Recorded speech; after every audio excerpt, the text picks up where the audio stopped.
মালয়েশিয়ায় বড় ধরনের অভিযান চালিয়েছে দেশটির ইমিগ্রেশন বিভাগ। রাজধানী কুয়ালালামপুর ও আম্পাং এলাকায় অবস্থিত দুটি শপিং সেন্টারে একযোগে এই অভিযান পরিচালনা করা হয়। শুক্রবার 17 জানুয়ারি মালয়েশিয়ার ইমিগ্রেশন বিভাগ জানায়, এই অভিযানে মোট 217 জন বিদেশি নাগরিককে আটক করা হয়েছে বিভিন্ন ধরনের ইমিগ্রেশন আইন লঙ্ঘনের অভিযোগে। মালয়েশিয়ার ইমিগ্রেশন বিভাগের অপারেশন শাখার উপ মহাপরিচালক দাতুক লোকমান এফেন্দি রামলি জানান, প্রায় 3 ঘণ্টাব্যাপী এই অভিযানে অংশ নেন ইমিগ্রেশন বিভাগের 120 জন কর্মকর্তা ও কর্মচারী। এছাড়া অভিযানে সহায়তা করে জাতীয় নিবন্ধন বিভাগের আরও 13 জন কর্মকর্তা।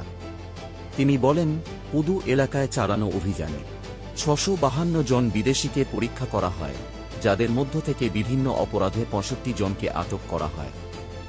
অন্যদিকে দ্বিতীয় স্থানে 394 জন বিদেশিকে পরীক্ষা করে 152 জনকে একই ধরনের ইমিগ্রেশন অপরাধে আটক করা হয়েছে। আটককৃতদের বয়স 21 থেকে 63 বছরের মধ্যে। তাদের মধ্যে রয়েছেন 55 জন পুরুষ এবং 162 জন নারী। ইমিগ্রেশন বিভাগ জানায়, আটক হওয়া বিদেশিদের মধ্যে রয়েছেন মিয়ানমারের 89 জন, ইন্দোনেশিয়ার 60 জন, ফিলিপাইনের 51 জন, ভারতের 5 জন, নেপালের 5 জন, বাংলাদেশের 3 জন, পাকিস্তানের 2 জন, এছাড়া নাইজেরিয়া ও জার্মানির 1 জন করে নাগরিক।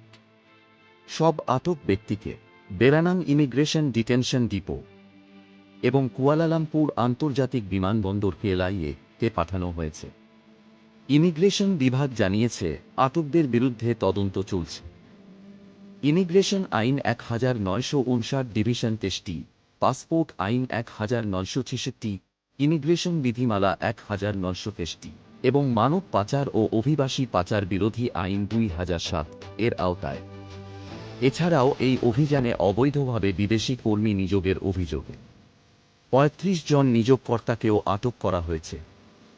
মালয়েশিয়ায় অবৈধ অভিবাসনের বিরুদ্ধে অভিযান আরও জোরদার করা হবে বলে জানিয়েছে দেশটির ইমিগ্রেশন বিভাগ। এরকম আরও আপডেট পেতে আমাদের চ্যানেলটি সাবস্ক্রাইব করুন।